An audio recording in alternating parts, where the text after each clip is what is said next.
Hello, artful friends.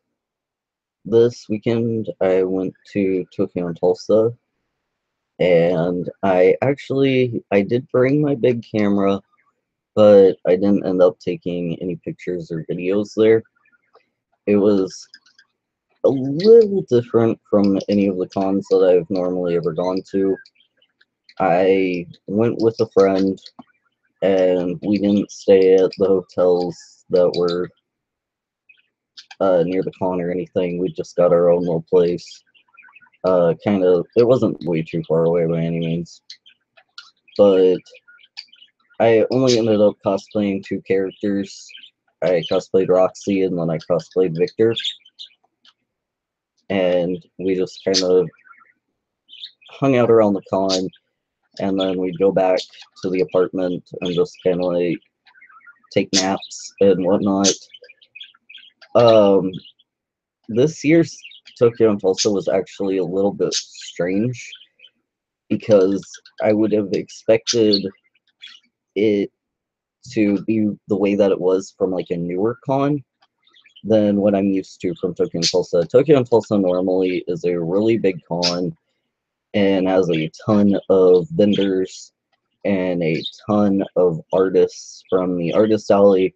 So normally you always feel really cramped packed into the vendors room and the artist alley. And this year there was not a whole lot to do. There wasn't a whole lot of um, there weren't a lot of booths or anything, which was extremely awkward and made me worried that, oh, is Tokyo and Tulsa dying out? Like, are we not going to have Tokyo and Tulsa soon? Because this is very strange to see such a tiny area and whatnot. I don't know if they upped their booth prices or what made that happen, but it just kind of didn't feel like normal Tokyo and Tulsa has for the last few years. Normally, it's very cram packed with vendors and whatnot. I did end up going to a few panels and whatnot too. So we'd spend time at the panels. And whenever it comes to cosplay panels, I realized that there are a lot of hecklers. And it got really annoying. And it was at quite a few panels. And so if you go to a cosplay panel where people are in character and they're trying to answer your Q&A questions, that you be respectful and that a joke doesn't need to be said 30 million times during a panel. One of them was we were at a Tokyo Ghoul panel and the people were in cosplay and they were doing a Q&A, and the Rize there was kind of like running it, which they were doing a phenomenal job. But then this family in one of the front rows kept raising their hand for questions. And okay, that's fine if they have different questions. The only thing is, none of them were really different questions or anything like that. It was all about Rize getting wrecked by pipes and getting killed by pipes, and just they wouldn't stop. It was non-stop the entire time, to the point where they would be the only ones raising their hands, and the Rize would just be like, let me guess, I died by pipes, or let me guess, something about a pipe. And sometimes they wouldn't even have a question, they just wanted to be like, you died by pipes. And they're just like, okay, I get that, moving on, sort of thing. But then they would start getting mad if they were being ignored for it, even though they've said it 30 million times. We've heard it. And they were like, it's funny. We're laughing, but nobody else was laughing, sort of thing. And so that was the first panel that we went to where that had happened, and we were just like, oh god, please tell me that's not going to be all the panels. And so we then go to a Yuri on Ice panel, and this girl there is just non stop about, Victor, you have a bald spot. Victor, you're going bald. Victor's got a bald spot. And was just go, go, go, go, go, to the point where the panelists were just kind of like, anytime they raised their hand, they were just kind of like, if you say another bald spot thing, you need to stop, sort of thing. And they were like, well, they literally told them, normally I'm really nice, so you should consider yourself lucky that I'm not nice to you. And we're just like, what does that mean? Like, do you hear yourself? And so we're just, that kind of took over the panel, which was really sad because I thought the panelists, they looked great. They're there, they're being as polite as they possibly can. And it's just the entire time it's being taken over by this heckler, basically. Like, that's all I can think of to call them, is they're hecklers. They want to control the scene, they want to make fun of something, and they're not going to stop. And so that got really agitating and strange to deal with. But there was another Yuri on Ice panel where somebody else had kind of done slightly the same thing, except it was all about them. They wanted kind of the panel to be about them, which they were not in Yuri on Ice cosplay or anything like that. And it just started to get really agitating and weird. And I don't know, I was like, okay, I expect these people to be out in the hallway doing that. I don't expect them to be at a panel and doing that the entirety of the panel. It just was very strange, especially the family, the first one. It was a dad, his wife, and their teenage daughter. And I don't even think she was a teenager, preteen daughter. And they just, I didn't expect that out of people. I really didn't. I was like, you're a whole family, and this is what you're doing. Oh my goodness. And if you have those jokes, then okay, keep it to yourselves. Like, don't take over an entire panel like that. So it was really a strange con. It was different, and it was actually really, I'd never gone to a cosplay, like, judging cosplay show where people show off their cosplays and they get judged. I'd never been to one of those. I'd been to, where they do skits and whatnot, and they did a few skits actually at this thing too. It's just like, I've only been to the ones where they're doing little skits and they get judged on those. But I've never been to one where it's like a fashion show of cosplay. So that was actually really interesting, and I actually enjoyed that a whole lot. But the con itself was, yeah, a little bit smaller than I had ever really seen it be, and they were doing extreme bag checks and stuff like that, where you could only enter out of like one door. So all the other doors in the building were locked, and you could only exit out of them, but you could not enter them. So we had to like stand in line for bag checks and whatnot. Anytime you entered and exited, you had to have your bag rechecked. Was right whenever you walked in, which I understand, safety and whatnot. I didn't realize until like we were there and whatnot. My friend had told me that why they were happened to be so harsh and stuff was because at some con this year or whatnot, a guy tried to kill all of the officers that were at the con. So they were against police and decided that that's what they wanted to do, which now has ruined cons for a lot of people, just on the grounds of you have to get your bag checked, and then some weapons are absolutely not allowed whatsoever. And they actually have been talking about not letting any type of weapon, even like all the weapons normally are prop weapons, but they're thinking of like not allowing those. So characters who carry around guns, or characters who carry around these giant swords or whatnot, that one day they may not be allowed to, just so that there's only bag check and not weapons check as well. And so I was thankful I didn't bring my giant. I have a scythe, and I thought about bringing it for Juzo, and that I would maybe cosplay Juzo, and I, for some reason, just decided against it.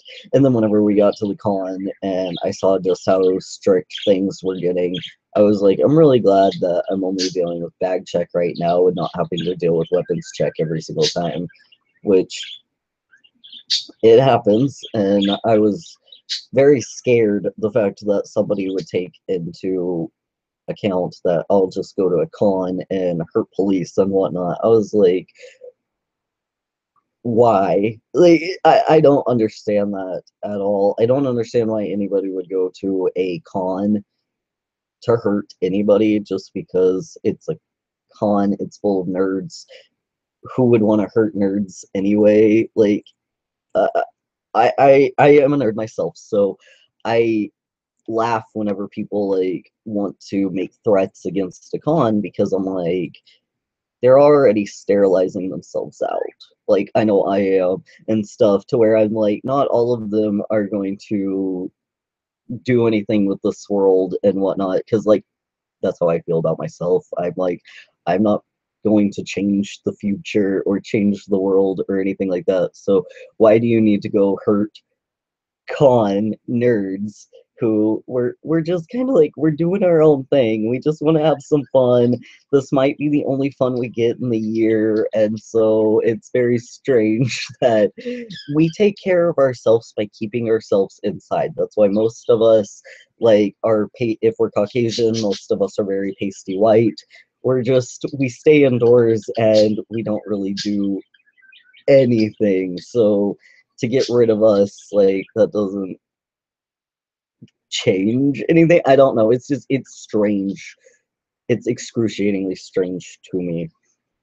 And we don't do anything. We're very harmless, like meek little things.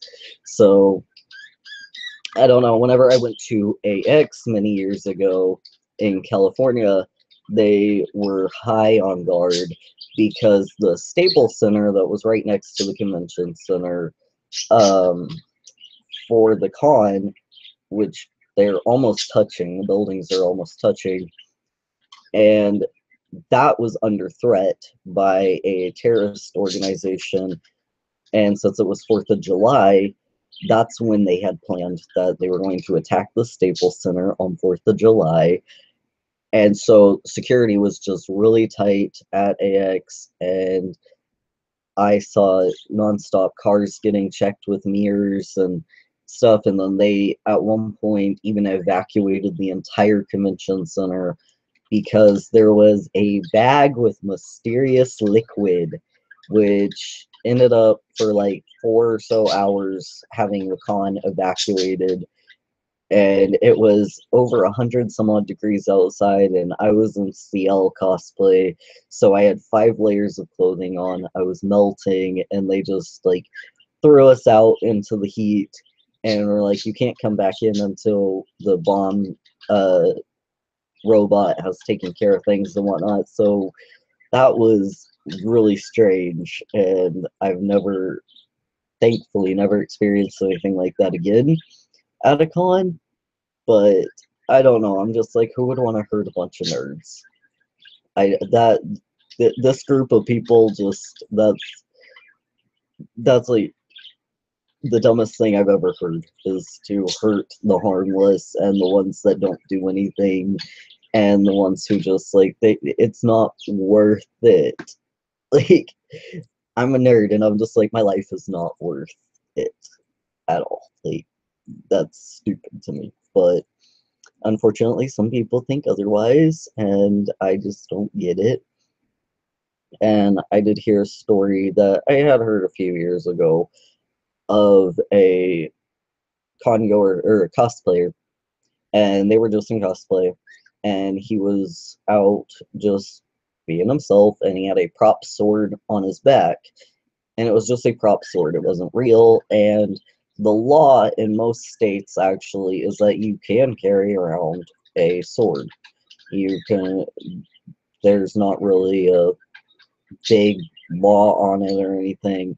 You can carry around real weapons just so long as like they're not spring loaded knives or anything like that, no switchblades. But certain like a sword, you're chill. And so this cosplayer was just kind of like walking around with his prop sword. It wasn't real, and ended up getting shot in the back by a police officer.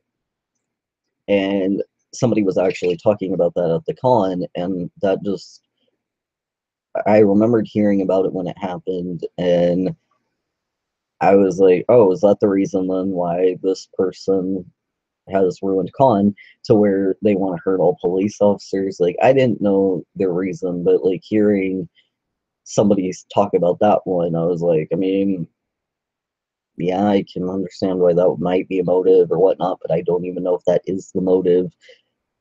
And it just frustrates me that the world is still kind of ignorant and still doesn't care about other people or take into account that if you truly, in my opinion, as far as like officers with weapons and whatnot, is unless they see actual physical evident proof that their life is really in jeopardy, they have a taser or they have pepper spray. They have these non-lethal things to take care of to make sure that, you know, they're safe also, because I do agree that they need to be safe as well.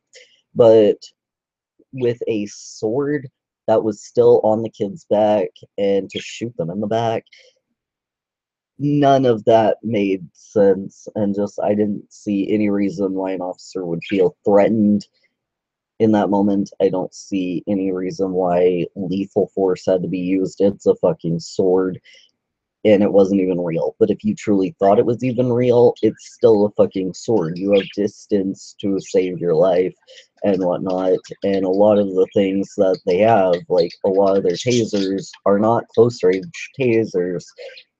It could have taken care of that, but instead they choose to use lethal force on a non-lethal situation one way or another. Makes no fucking sense. And what I've learned from actually knowing police officers is that, unfortunately, which the police officers I know think all of that is fucking stupid. They get really angry that anybody would use lethal force on a situation where no weapon is seen.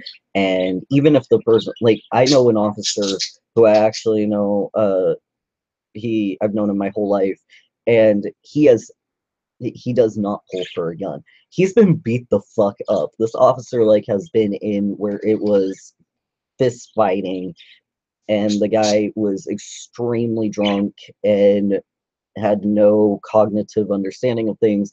He was almost blackout drunk, but he was just beating the shit out of this guy that I know who's a police officer, and he never once pulled the gun on him.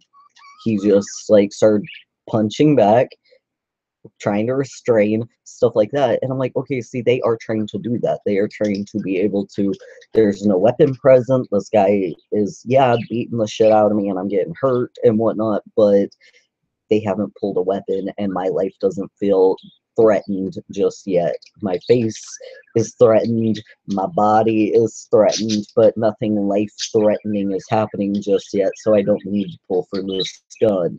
And so it's frustrating to me to hear officers who absolutely know not even a hit has been thrown and they're willing to use the weapon. But what I've been told, which I think that laws need to be changed and stuff like that needs to be changed, is because if they have their taser, if they have to choose between their taser or their gun, why do they go for the gun before they go for the taser? And what I learned, sadly, is that a taser means a lot of paperwork. Anytime they fire the taser, it's a ton of paperwork whenever they get back into the little police officer office. Whereas the gun, you get paid vacation time.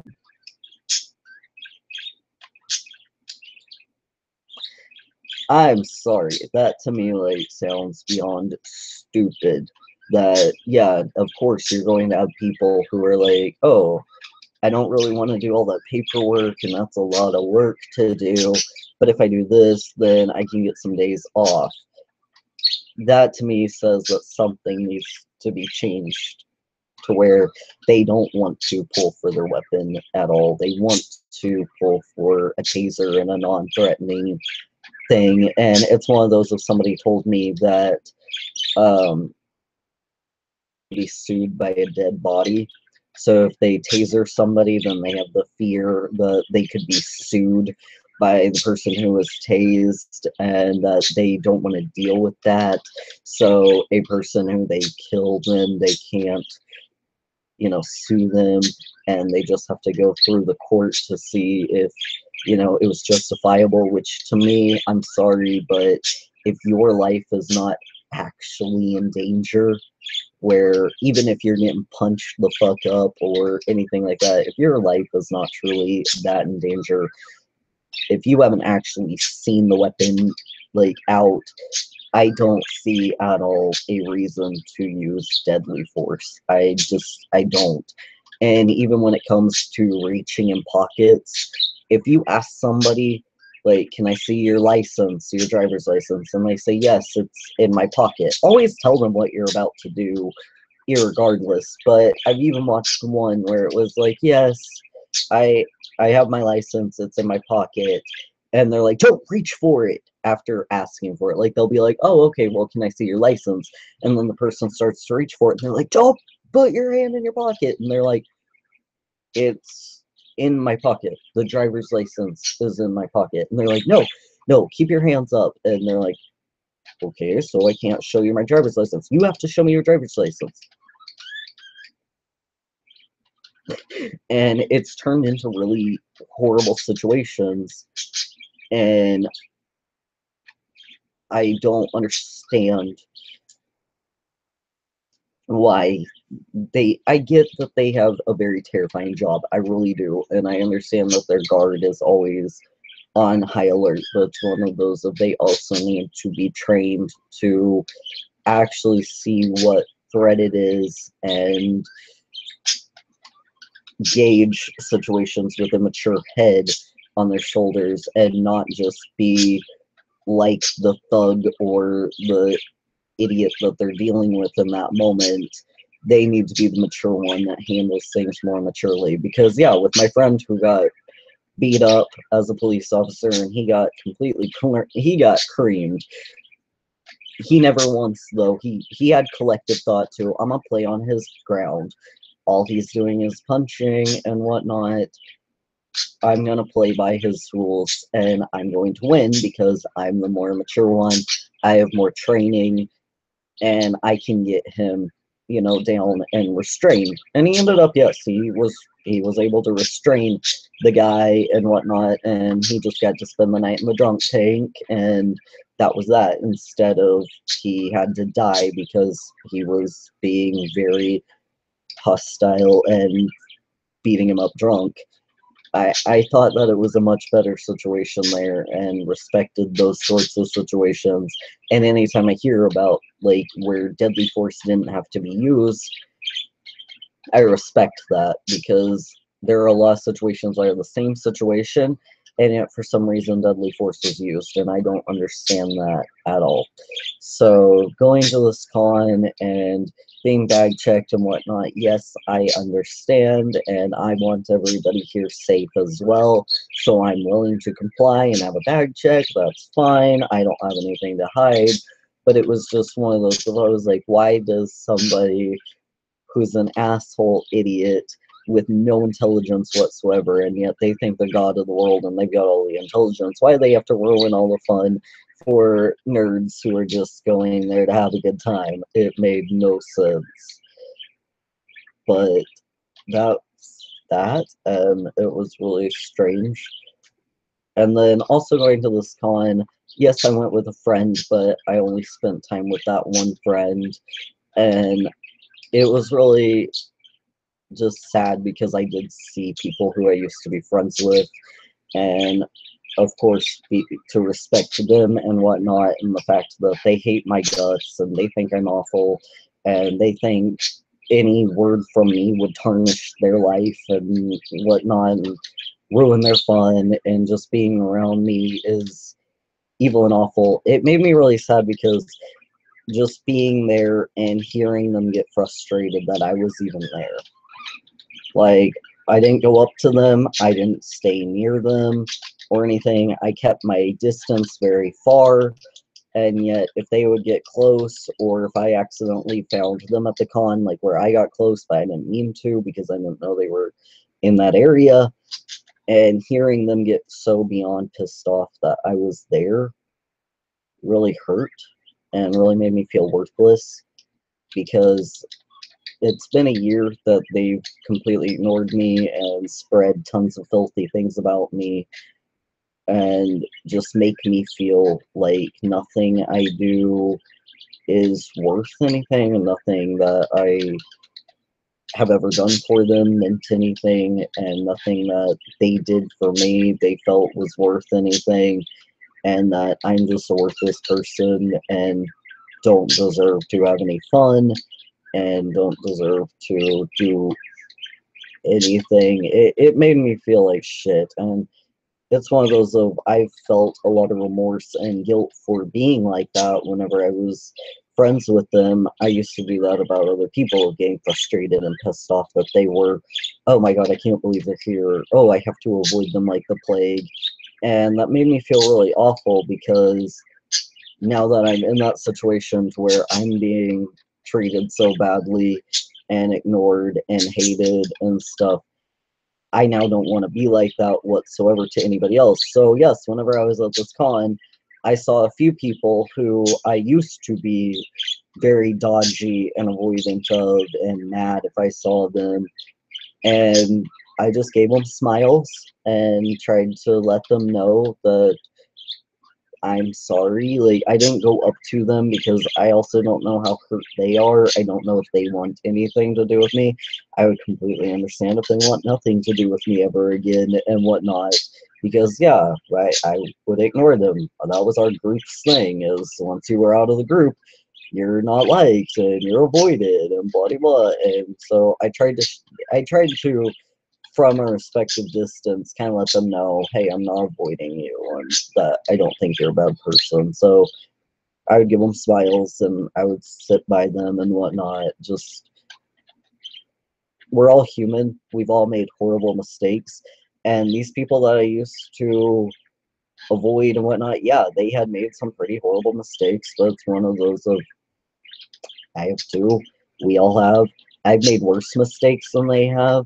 So it's actually stupid as shit to not like them, because we're human. We make really awful mistakes, and I've taken last week I actually made a giant video diary to myself and only to myself, um, that I am taking a lot of remorse, and I'm taking all the responsibility now for my actions, including my alters. They are still me. They may do things that I truly can't control because that is on them.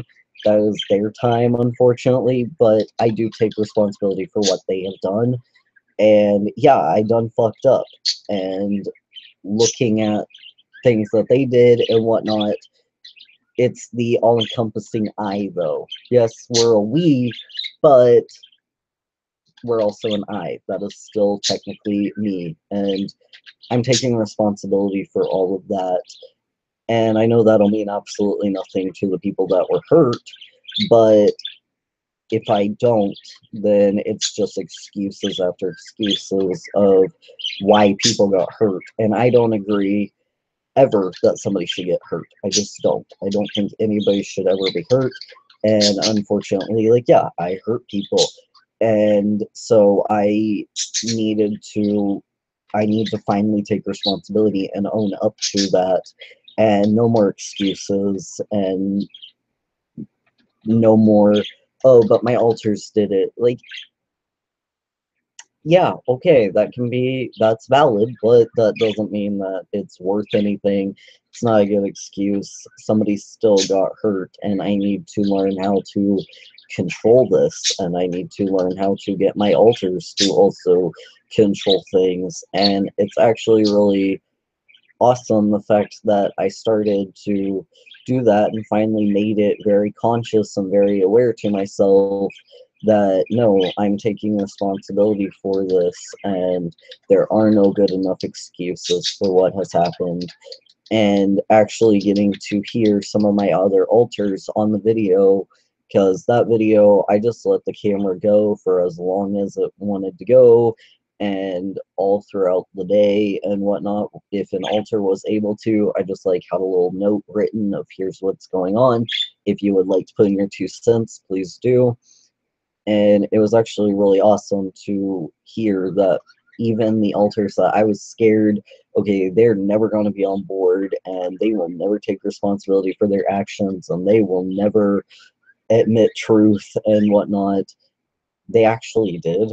And they actually have been feeling like that needed to happen, but they didn't know how. And they definitely felt like they were the bad guy, and that's just kind of how they had to be. And the that's all they were going to be. So they felt really shitty for the fact that, yeah, they had hurt people and they didn't want to, but they felt justified.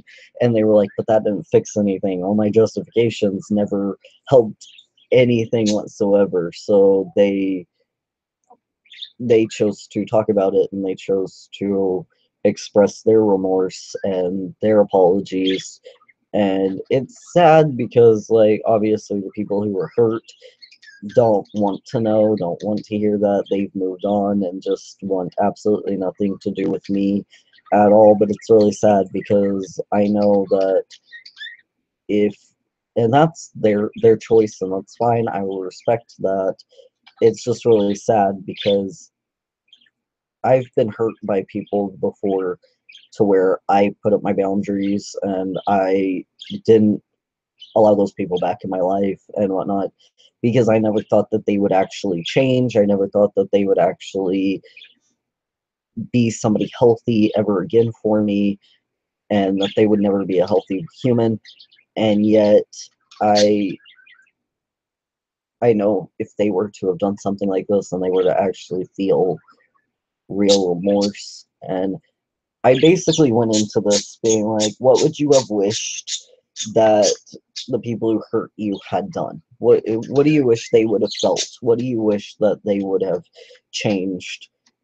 And I decided that, yeah, if they would have just taken responsibility for their actions. My cat is trying to attack my arm for some reason. If they would have just taken responsibility, and they would have owned up to it, and they would have changed for the better, to where they would never do stuff like that again, and that they would actually be a fun, healthy person to be around again, then yeah, I would give them a second chance. And that's hard. It was very hard for me to get to that place, because we're talking about things that are completely illegal, and we're talking about things that have completely damaged me forever. And yet I finally came to the conclusion that, yeah, if they were to own up, take responsibility, change, and really become a healthier person and whatnot, then yeah, I would give them a second chance. And yeah, unfortunately, that isn't happening in their case. So unfortunately, they believe that what they did was completely correct and fine, and that I shouldn't have been hurt and stuff like that. And so unfortunately, yeah, they're not going to get a second chance. But I just know that I want to be able to give myself a second chance as well, because not only did the people I love get hurt, but I got hurt as well. And it's just, okay, what is the right thing to do in this situation? Because I was completely left, hated, and completely abandoned, and will forever be by them. And I was like, what's the right thing to do? No, it's never going to bring them back. No, it's never going to change their minds. But what is the right thing to do? What is the absolute correct thing to do? because I was on the fence of I either set up that camera and take responsibility for every fucking thing that I did and be as completely honest as I possibly could and whatnot. It was either that or I just die. And I was ready for both. I had both set up of I either kill myself or I take responsibility, I become a better person and really own up to this shit and correct things within myself the correct way and not just with a million excuse cards. And I decided, you know what, I need to take responsibility. I need to be the better person, and I can't just keep running away from what has happened, and I can't just keep using excuses. It's not fair to anybody involved, and it's not fair to me also. And this week, though, after getting back from Tokyo and Tulsa, after like hearing all the things that I heard from people that I still very much love them. And if I were in their friends group, I would have told them to not be with me. And I would have told them to like give it a break, like let that person go calm down and not hurt you anymore and whatnot. Let them figure their shit out and be away from them because they're hurting you. And I would have definitely, if I were in their friends group, I would have just been like, it's time they go away for a while so that you're healthy and maybe they can get healthy while they're away and whatnot. But it was sad to hear that I wasn't allowed at that con and that I also had a friend who came down to Oklahoma from Texas and they were hanging out with them. So they were like, I can't hang out with you. I can't spend any time with you. So, sorry, but I'm hanging out with them. I'm spending time with them. And I'm just like, well, I wish I could spend time with them too. And it's sad that there's now a pick or choose battle between who you spend time with and that you're picking them also is really sad and hurtful that you couldn't even give like a minute or something to just even come up and say hi to me. It it was really depressing and really upsetting and I felt very alone and I felt like taking complete responsibility and everything, yeah, isn't going to change anybody's mind. Nobody's going to care. The damage is done and there's no repairing it in their minds. And it's just a lose-lose battle. And I'm going to be completely isolated for the rest of my life. And I have tried to make new friends. I've tried to do as much as I possibly can. And yet nothing's working. And I feel like I'm just trying to replace people and try to find those people within different people, like try to find the people that I love in strangers, and that's something that you just can't do. And I'm like, but nobody else is going to make me feel the way that these people did. Nobody else is going to, nobody else is them. And I just need them because they were that important to me and they were that special to me. And I can't just let it go and move on to other people. I don't know why I was somebody who could be easily replaced, but I know that they aren't easy to replace in my mind. And yeah, so this week I have still felt very suicidal, excruciatingly suicidal. Last night I actually did attempt and felt just stupid that it didn't work. I woke up like 15 hours after I had, and I was just like, oh my god, I that didn't work, and now I feel really like crap. I had thrown up in my bed actually while I was asleep, and I was just like, I feel like shit, and that didn't work, and I just feel lost. I feel very helpless, and I don't know what to do because everything that I've tried has just not been working, and everything that I have wanted or hoped for is not possible. And I actually, like, I was supposed to move, and unfortunately I just couldn't find a place, so I'm having to stay at the place that I've been at for many years and was here with the person that I love, and they lived here for a few years. And so that's difficult. I haven't been able to find a job at all. I have done so much applying. I went to school hoping I could get a job right out of school. They couldn't get me anything. The school couldn't find me anything. And then myself just like constantly putting in applications and constantly like going around and whatnot. I haven't been able to find anything. And then going to counseling, it's just the same thing over and over and over of there's nothing to be fixed that can actually be fixed.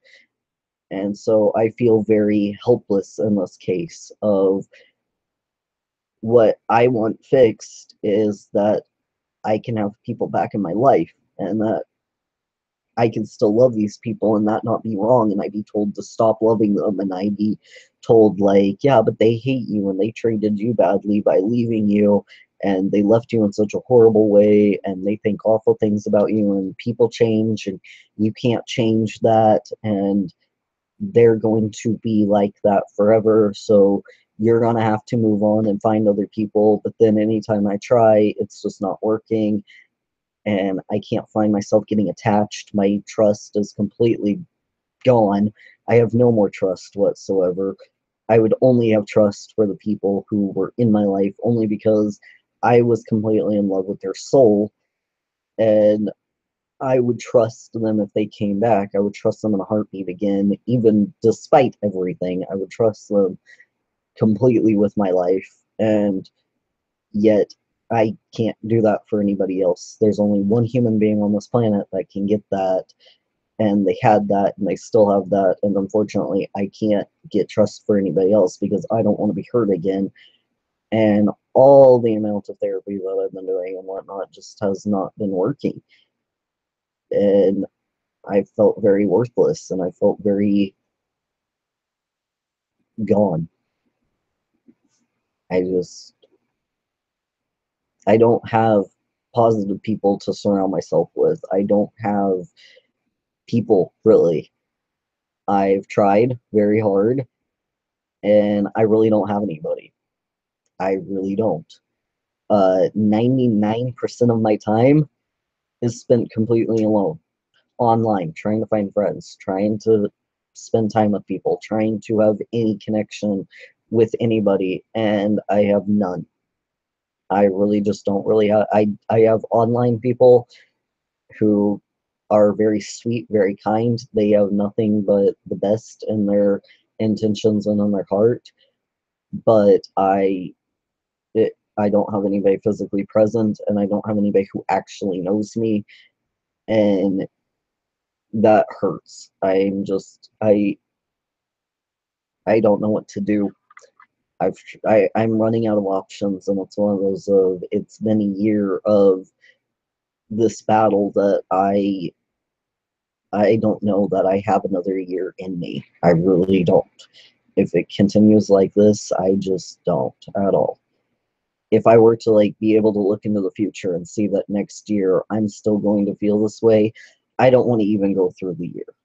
I don't, because it's been a nightmare. It's been worthless, and I felt completely worthless and helpless, and it makes me beyond pissed off that I can't go back in time and change the fact that I have DID. I can't go back in time and prevent that from happening, and it'll keep me up at night, and I'll have dreams about it of, oh, here you are as a kid having horrible threats made, and you shouldn't listen to the threats. You should just actually go tell an adult what the fuck is going on, and that none of that should ever happen to a child whatsoever.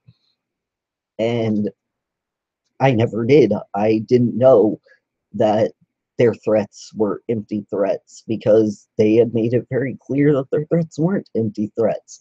And yeah, now as an adult, I'm like, okay, those were empty threats. But to a kid, you don't know. You just believe that yeah, and you have some evidence to back up that, yeah, that threat is legitimate. You're going to kill somebody I love if I dare speak up, if I dare do anything. And so I completely believed it, and I just went with it and let anything bad happen to me so that nothing bad happened to anybody else that I cared about. And that created DID in my head the first time.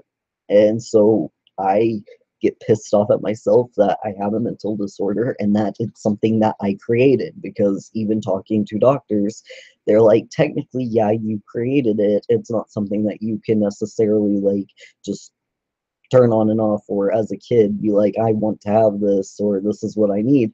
It's your brain develops it and creates it to where you go through such a traumatic experience that you truly as a human being just cannot handle. And it mostly happens in kids. It starts in children because their brains are still developing and whatnot. And unfortunately with me, I was on the brink of puberty to where it your brain fractures a little bit from the just trauma of being scarred for life and something horrible happening to you. So you're psychologically damaged because you have this fracture, and that develops a personality that whenever you're going through something and you're just like, you can't handle it, but you know you have to handle it. And you just create somebody else who can handle it and take it on so that you yourself is not hurt. And I'm just like, that's stupid. That hurts because I shouldn't have done that. And I do remember as a kid being like, I can't handle this. And thinking, like, I knew that it had happened to quite a few other of my classmates and whatnot for years.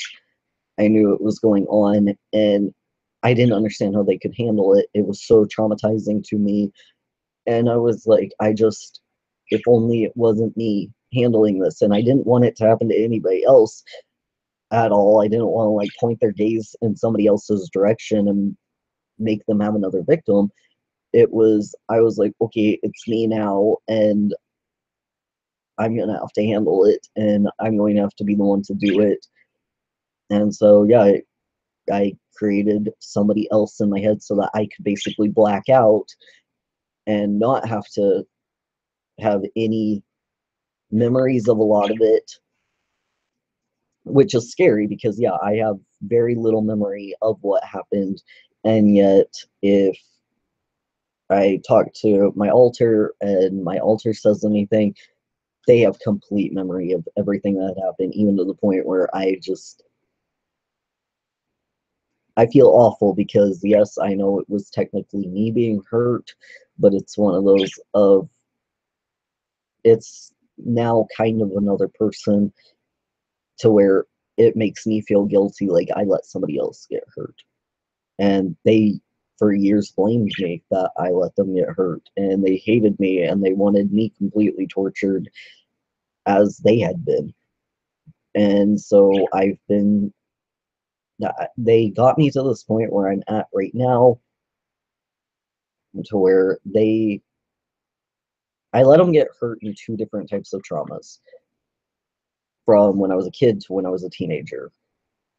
And it was because I thought they can handle it. They handled it the first time, and they can handle it this time. And it wasn't a very conscious decision. It was just one of those of I sunk into myself and was like, I can't handle this.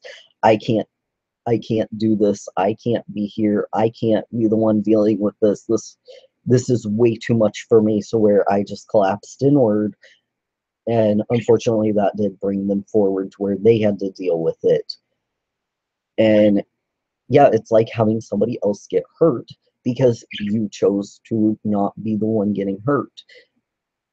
And I feel weak and I feel stupid for that. And so they for years built up to where I'm happy and I'm okay and things are getting better and my PTSD is getting worked out and I'm building trust. And then they got spooked and they got to where their trust was just already completely gone. They thought I was an idiot for having any type of trust.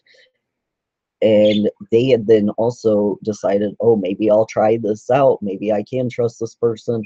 So they would give a little bit of trust, and then they would still feel horrified, like this is going to be used against me. I'm going to get hurt. This person is the type who's going to hurt me no matter what they say, no matter what they do. They're gonna hurt me. They're going to, and it's gonna take me off guard. So I'm not gonna let it take me off guard. I'm going to be the one to hurt them first. And they did that to somebody that I very much love and trust. And then I freaked out. I couldn't believe that these things had been going on. I couldn't believe that they were just so constantly fearful that their trust was going to be broken, so they might as well break it first, and that it would harm somebody that I loved so much. And then them having no remorse whatsoever, and them telling me, like, well, you deserved to be alone.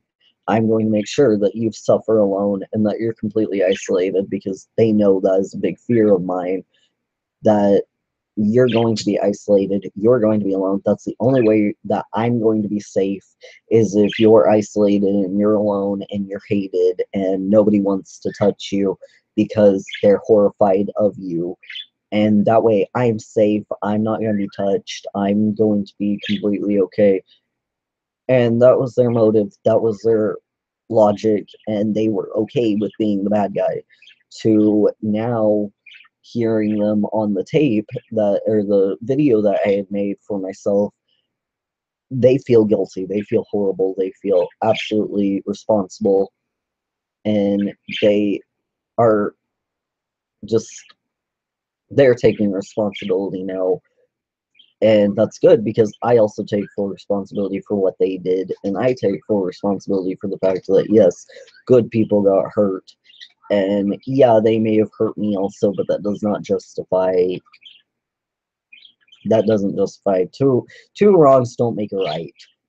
And only somebody who's willing to step up and actually start doing the right thing over and over is actually going to fix anything, and is actually going to help, rather than just negative and negative, and only holding on to, oh, you're a bad person, you did this, that, and the other, and so there's no remorse for you, there's no forgiveness ever for you, and there's no second chances. And then somebody over here who's just like, I didn't want a second chance, and I hate you anyway, and blah blah. That's not gonna do anything. That that's just gonna completely tear them up, and they're gonna be tearing themselves up, versus coming to terms with, okay, mistakes were made, horrible things happened. How do we fix it? How do we create something better and build to a better future, rather than just a negative future where everything is always going to be torn apart? Trust will never be gained again very easily and whatnot. It'll take a long, long time for either one of us, the person who was hurt and myself. It'll take a long time for either one of us to ever feel okay with having trust again, because we broke off trust, and we don't know what it's like to, is trust real? Can trust be brought back with second chances? Is it something worth trying again with, that we're not going to have trust for other people again, because we just see it as a road to failure, and that's all it stays. If we allow it to just stay at a road of failure, then that's all trust is, and that's all trust is worth, is just, it's great for a while, and then something bad's going to happen, trust is broken, and then it's broken forever. And I don't know, I feel guilty for the fact that my alters got to that point, and that's why I'm taking full responsibility for any action. That, it's my body, it came out of me, it came out of the solo me. It's one of those of, I was upset that, okay, we're different people, but we share the same body. So if it had been that this alter had their own body, then yeah, I would be able to stand there and actually protect the person I love and stay with them and get them away from that alter until that alter can fix themselves. But instead, it's all in me. It's all me, and I can't change the fact that I'm basically, I may not be a singular, but with this body, I'm technically a single person, and I can't change that, so I have to take full responsibility for everything that was done in my name and done by me. And it's difficult and upsetting and frustrating because I was for so long wanting to have, I was wanting for so long to just have people see only me and not see my realize that I'm not like that. I would never do that. Can't see that way. They can't see, they can't feel what I feel. And to them, that's just another excuse of, oh, yeah, but it came out of you, so you're still in the wrong. And so, yeah, I'm in the wrong, and I'm going to take responsibility for that, and I'm going to own up to it and try to fix as much as I can. But unfortunately, I don't know what I'm fixing at this point because they don't want anything fixed between us, and I have nothing else.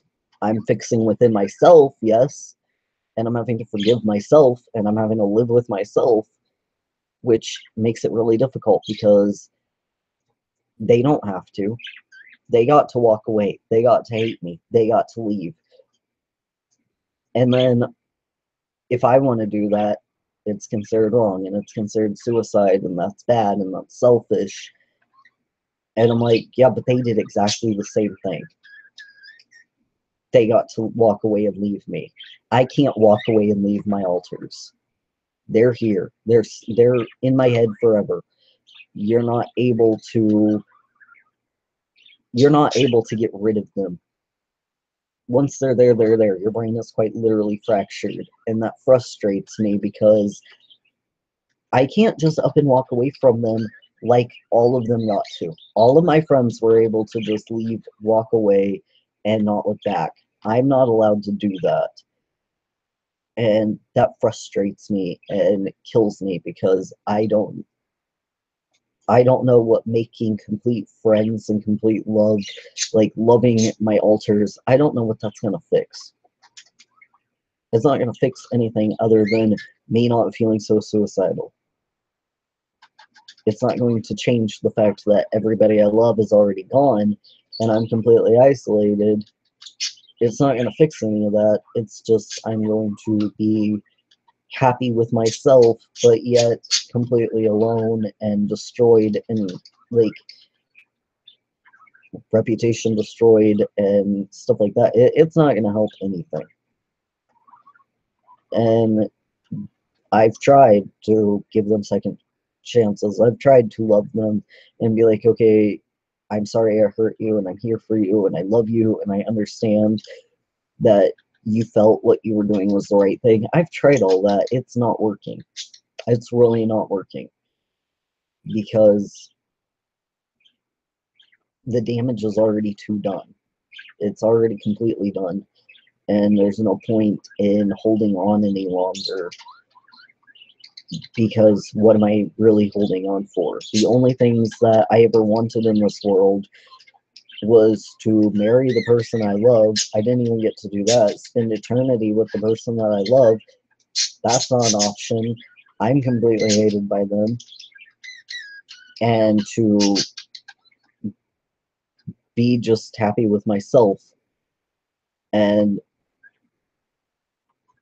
none of that's going to happen. I can't find a way for any of that to happen. So I'm kind of at a loss. I'm at a complete loss. And I don't feel any hope left whatsoever. I've been trying.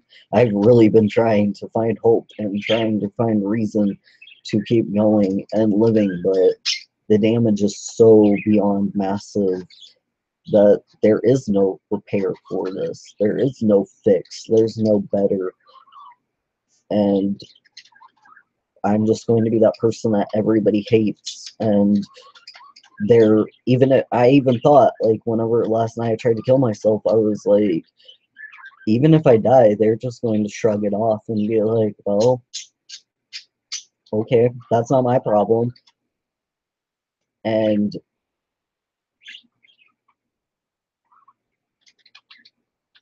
I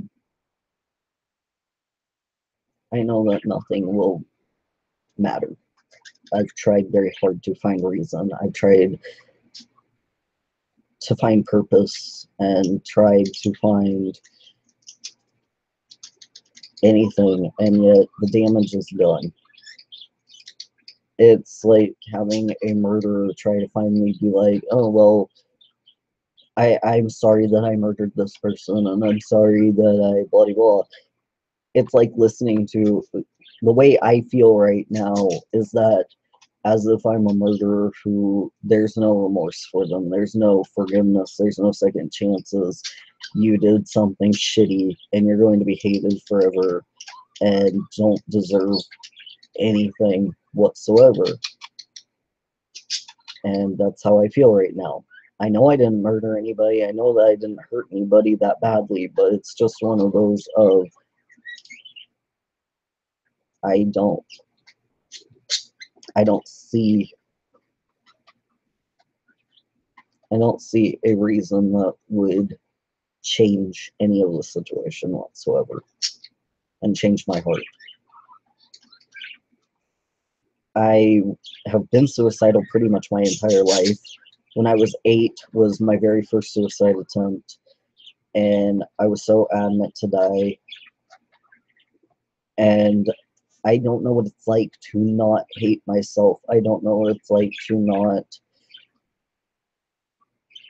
feel worthless and feel like I'm going to ruin everything.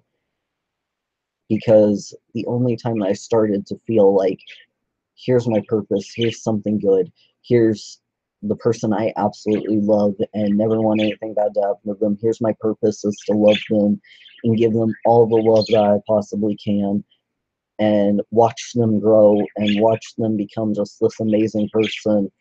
And then it turns out my purpose was to, they had to grow by letting me go and hating me. And I can be very happy about that. I'm glad that they're able to stand on their 2 feet. I'm glad that they are able to love themselves enough to, do that. I'm very proud of them and very happy for them and very just, that's how much I love them, is the fact that I'm glad that they were able to do what they felt was absolutely right by them, no matter how much it hurt, and that they're able to stand on their own. That's all I ever wanted for them, was that they would be able to love themselves enough and to be strong enough for themselves and whatnot. That's all I ever wanted for them. And they got that, and I'm thankful. It hurts like hell because, yeah, it means that I'm the one that had to be the reason why they got stronger and that they hate me for it. But that's how it went. And I don't see another reason to. I can't trust again. I just can't. I can't allow myself to fall in love again at all. There's no way that, unless it was them, there's no way that I'd be able to fall in love again. There's just not. And I don't love myself. And no matter how much I try, I've tried. I've really tried. I've really fucking given it my all to love myself, and I can't. And it's not that I feel like I'm a horrible person or anything. It's not that I feel like I'm not worth love. It's just I always have them in the back of my head reminding me how bad I am. Of, you lost everybody, so you are a horrible person. And there's no coming back from that because they're not coming back. You're a bad person no matter what. Because if you're a bad person to them, then you're a bad person to yourself. And no matter how much I try to like love myself and be okay with myself, it always comes back to that. Of, yeah, but you're not worth loving. See, these people left. You're not worth loving. You're worth hating. That's why they hate you. That's why they're away from you. That's why they want nothing to do with you. and I'm not allowed to have any communication with them. I'm not allowed to try to fix anything. I'm not allowed to anything whatsoever. It's one of those of one more thing and they'll get a restraining order, is what they told other people to tell me. And nothing's allowed to be fixed. Nothing's allowed to be done. It's one of those of, I don't feel a restraining order is necessary. I know my awful, awful alters, and even still, they're not gonna do shit. They their words. They talk a lot. They're very hateful and a lot of rude language and stuff like that, and they'll tear people apart mentally, but that's all they really can do is talk with very hateful words. But they don't go, physically do anything to anybody. They won't physically go out to seek harm or anything, because that's not even close to the type of people they are. They did slap them. Like one time, there was a time where I was suicidal, and I was actively suicidal, and they tried to stop me, and they got slapped just because there was too much going on. And no, there's not a good excuse for that. It was one of those of, yes, what had happened was I was blacking out and allowed my alter to, okay, I can't handle this. I just want to die by now. And they have said that, yeah, they were like, I slapped them. And it wasn't that I slapped them very hard. It wasn't that I slapped them to cause harm. It was just kind of that warning of, get away. I need you away. I can't handle this right now. I need this, and I need you to go away. So they slapped. They didn't shove, they didn't push or anything. They were like, I slapped. Which is evil and wrong and not okay. And I don't understand how you can even get to that mindset of, oh, I'll just slap them. That's how you get them away, is to hit. I don't understand that whatsoever. That doesn't make any logical sense, that you cause harm to somebody who's not harming you. They didn't slap you. I even, like, I've been hit many times in my life. I was bullied really bad as a kid. I got punched really hard to where my teeth actually don't line up very well. I've got this weird little dent in my jaw because I was punched so hard, and I never hit back. I never punched back. I never did anything physical to, like, get help. It was just, I got punched really hard, and then I just laid there and let them go away. They said their shit, they kicked me, and then they went on their way. I didn't fight back or anything. So to say, like, oh, well, I just slapped them to try to get them away, I'm like, all you had to do was, like, tell them to go away or whatnot. Like, you don't physically hit anybody. I don't understand. I was like, did they hit you? No. Okay, so why the fuck did you have to be the one to slap? And I was like, are there any other times that you hit them? And they were like, no. They were like, the only, like, hits and whatnot that ever really came out were we both were playing around, and we did used to, like, play around where we'd wrestle and whatnot, and those would get kind of, like, physical to where we're pushing and shoving, but it was always out of fun, and it was never to hurt either one of us. And it it's one of those of, both of us were in complete consent that if something did start to hurt, then we'd just kind of, like, be able to say, like, ow, hey, and then be like, oh god, okay, I didn't mean to hurt you, I'm so sorry, and that was that. And that's sort of like the hitting and whatnot that ever came about, was those sorts of hits, and then the one time of a slap to apparently get somebody to go away, which I was like, the fuck, that's not how that works. But the thing is, like, I quite literally, in my own mind, am dealing with a teenage girl, and believes that, she still kind of believes that the slap was not bad. She feels bad for it, but she's just kind of like, oh, come on, it was just a light slap, and it wasn't to hurt them, and if it hurt them, well, that sucks for them. And I was like, no, that's not how that works. Like, you hurt somebody, own up to it. And they're like, okay, but it really shouldn't have hurt. And I'm like, I'm not them. I can't say how much it hurt, but I'm like, obviously it had to have hurt because now you're being accused of being abusive and stuff. And so I was like, so obviously that hurt, and that's not good. But it's frustrating because I just wish I could like rip them out of my head and show people, like show the people who were hurt straight up, like just rip them out of my head and be like, look, these are the ones who hurt you. These are the few who did definitely hurt you. I didn't.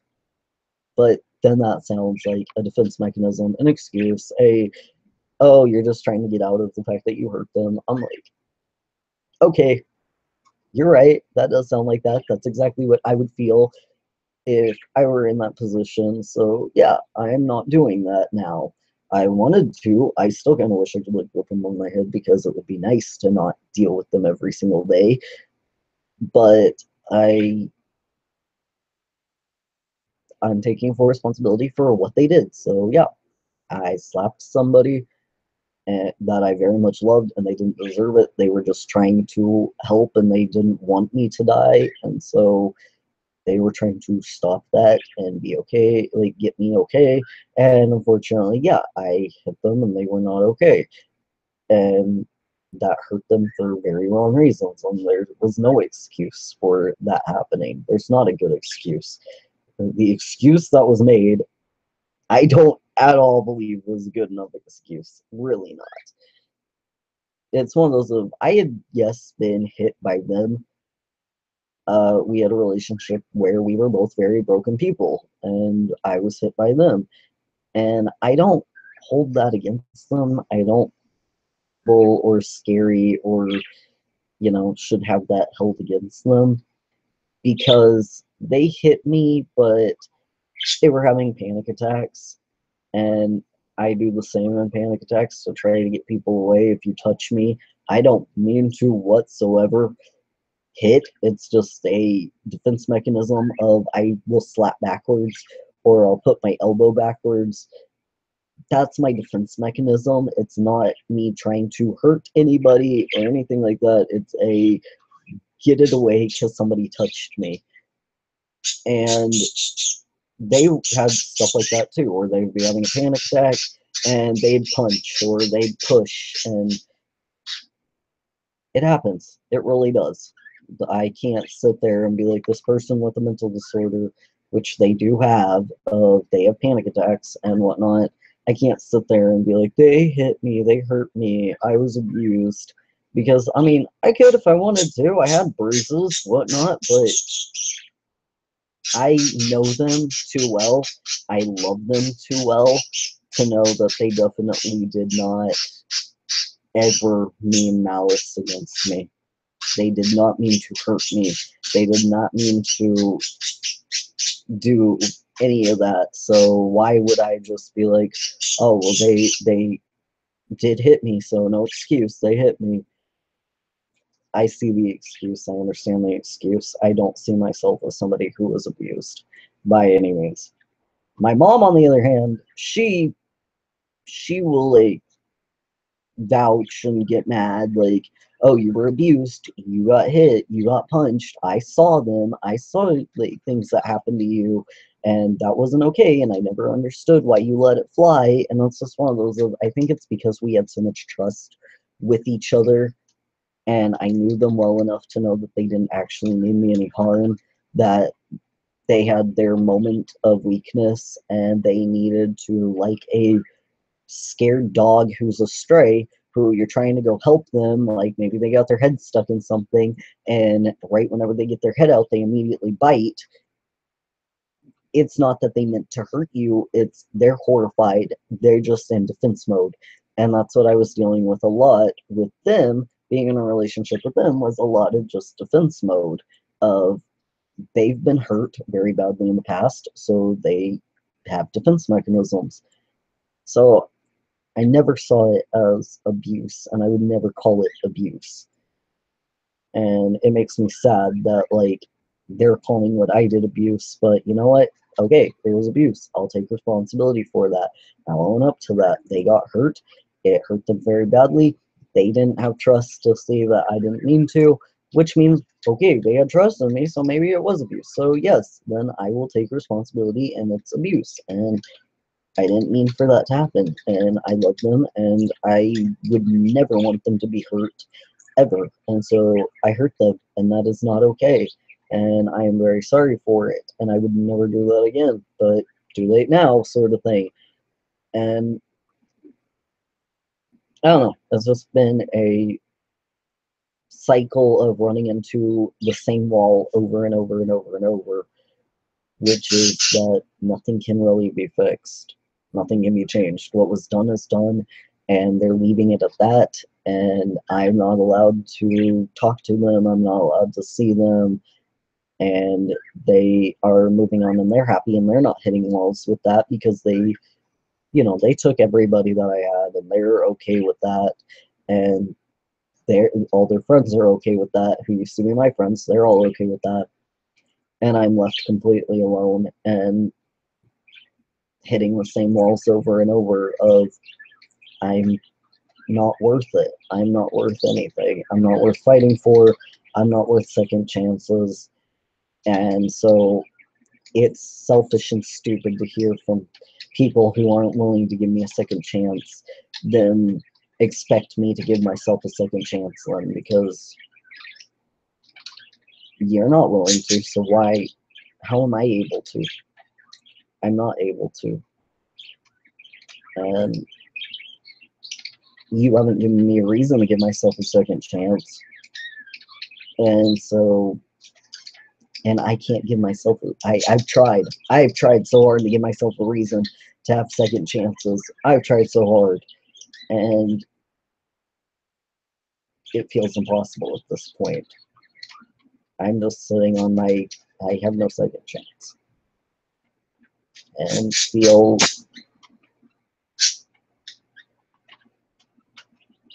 like even next year I'm going to still feel this way and be stuck exactly this way no matter what I do. Because I gave it my all this year. I gave it the most I had. I went back to school, something that I did not think of, all that I could do whatsoever. And I did it, and I've worked my ass off to try to be okay. I've been to doctors after doctors after doctors, something I never thought that I could do, handle, want to do, and hear some of the most painful things ever, and have to own up to some of the most painful, brutal things ever. I have great doctors who are excruciatingly blunt. They don't pity me, they don't give me sympathy, they give it to me as it is. And that's what I needed. It's super fucking painful because, yeah, you don't have somebody who will give you any sympathy.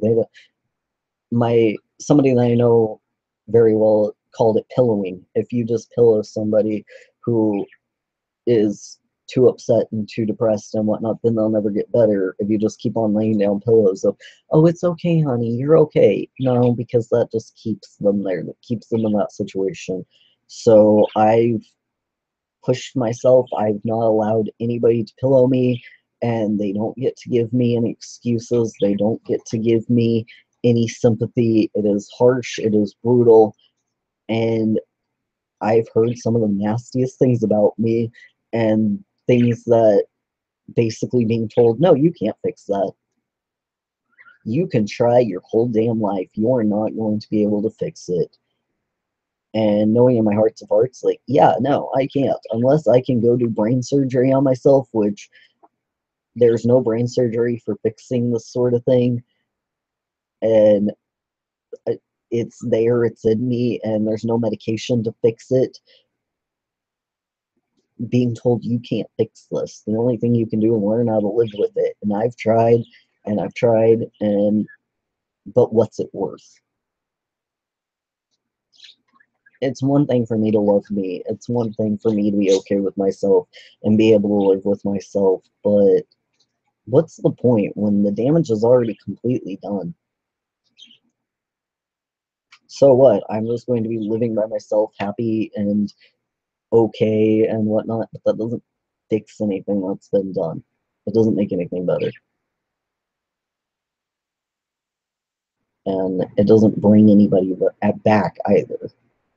So it just feels very worthless.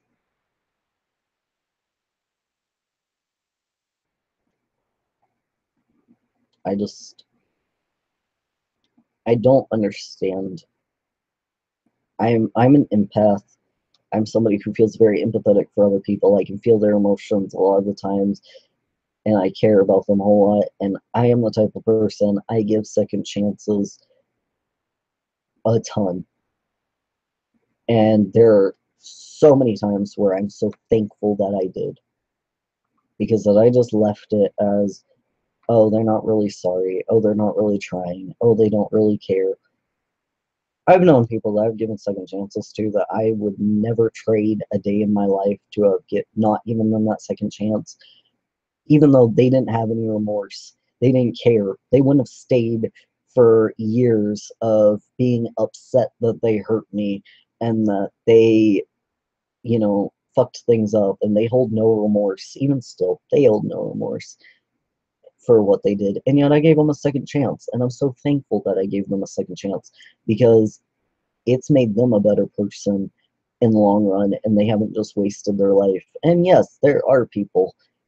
There's at least one person for sure that I have not given a second chance to. I can't, because I've given them a trillion second chances, and they've shown me over and over that every second chance I give them is basically me excusing away what they're doing. And I can't do that. I can't keep excusing away what they're doing by giving them another chance because they're getting hurt so fucking badly and they don't feel bad for it. And they're hurting other people so badly and they don't feel bad for it. And giving them a second chance just prolonged and allowed even worse things to happen because they didn't feel bad and they never actually probably will. And yeah, they can hate me. They do hate me. They're mad at me. They're very pissed at me. I actually saw them this weekend, which horrified me because yeah, they were pissed and they told me about it. Of just like, I'm learning new things about you every day and blah blah blah. I'm just getting like pissed off and I'm just like, okay, there's a lot of malice in there because yeah, you don't know me anymore, and we did have to go our separate ways because I gave you years of second chances after second chances, and you don't feel bad, you don't want to change.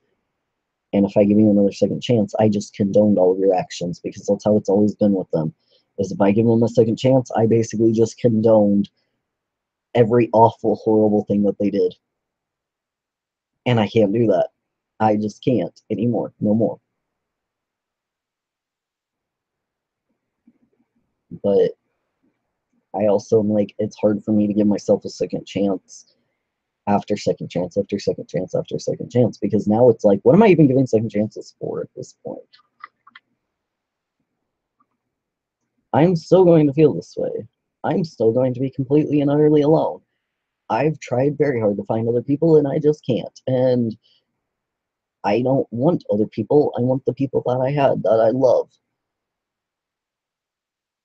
And it's just stressful because I can't turn back the clocks and make everything right.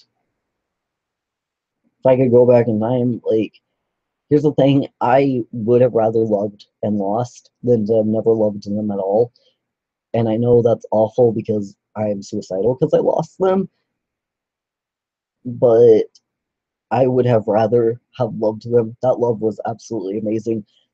I never thought that I would feel that way for another person. I never thought that I would ever get to that point in my life. It was absolutely amazing. It is so real and true, even still in my heart. And yes, it's the most painful thing that I've ever gone through. And losing it, just I didn't lose the love for them. I just lost the person there. But the love for them is still very much real and alive and there. And yes, that's the most painful thing. It's the most excruciating thing. But I would have rather that than to have never loved them at all and never known what that love felt like. If I had just gone my whole life without knowing what was, and that was definitely love. I truly still to this day say that person is my soulmate, and I can't unfeel that. I've tried, really tried to not love them, really tried to not see them as my soulmate, really tried to be like, I'm gonna find somebody else, and it doesn't work. That was my soulmate. That is the person that I absolutely love without a shadow of doubt in my mind. And I can't explain it. I can't explain why. And yet, that's how I feel, very much. But I would have rather have felt that. It was amazing. It was incredible. And it hurts, but I think it would hurt a lot more to have never known what that felt like.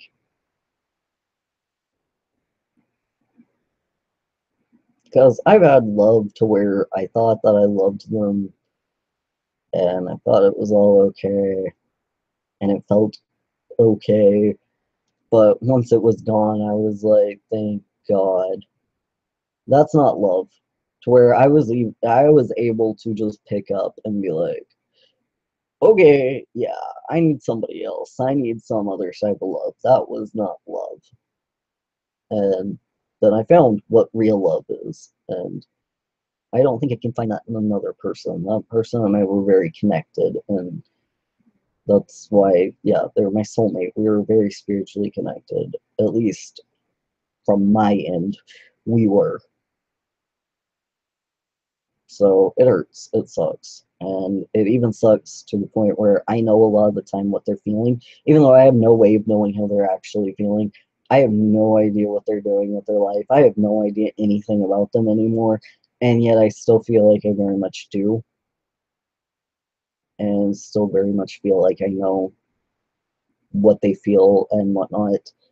Because I still very much do love them a whole lot. And I don't know. It's painful.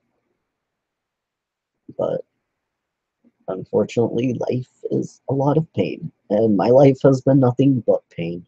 But thankfully, I was able to have a few years without all of that pain, where a lot of it subsided, and I was able to be with somebody who I loved very much and actually felt okay and felt right and felt understood. And I didn't have to play any games, I didn't have to act differently or anything. I could just be 100% me and loved for 100% me. And that was worth everything. And I could love them for 100% who they were. And I still do love them. Good, bad, and ugly. I was loved, and good, bad, and ugly, they were loved. And it was a great way to be. And I wouldn't trade that for the world at all. But it's gone now, and now I have to face the world, and I don't want the world, and so I don't know what to do at this point. I really don't.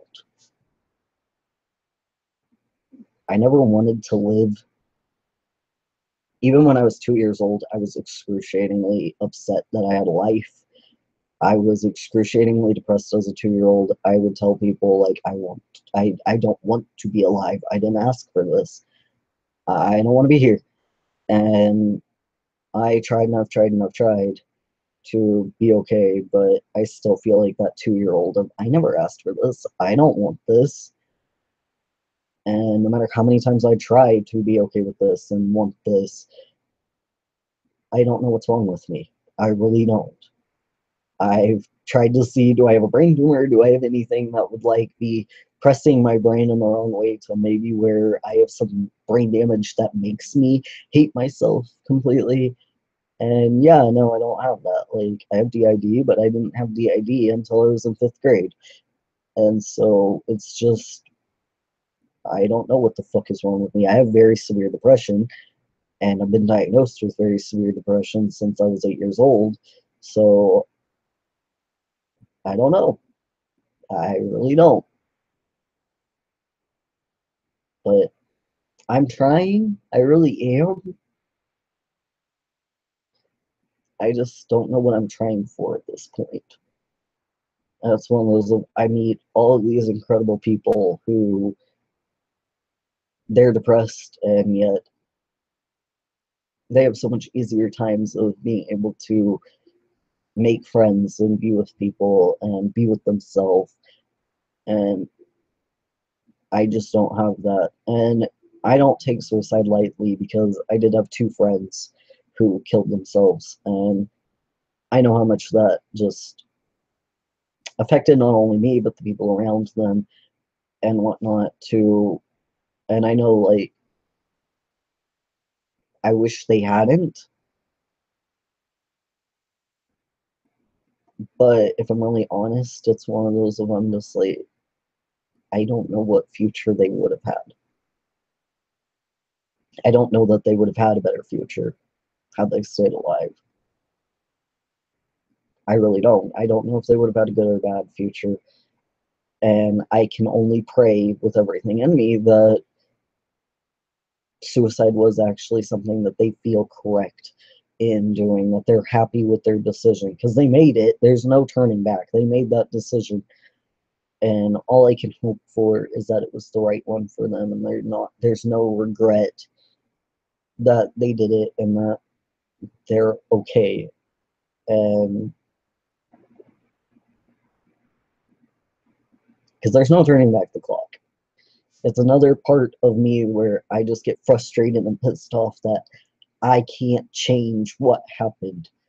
I can't change people that I hurt. Like, I can't go back in time and unhurt them.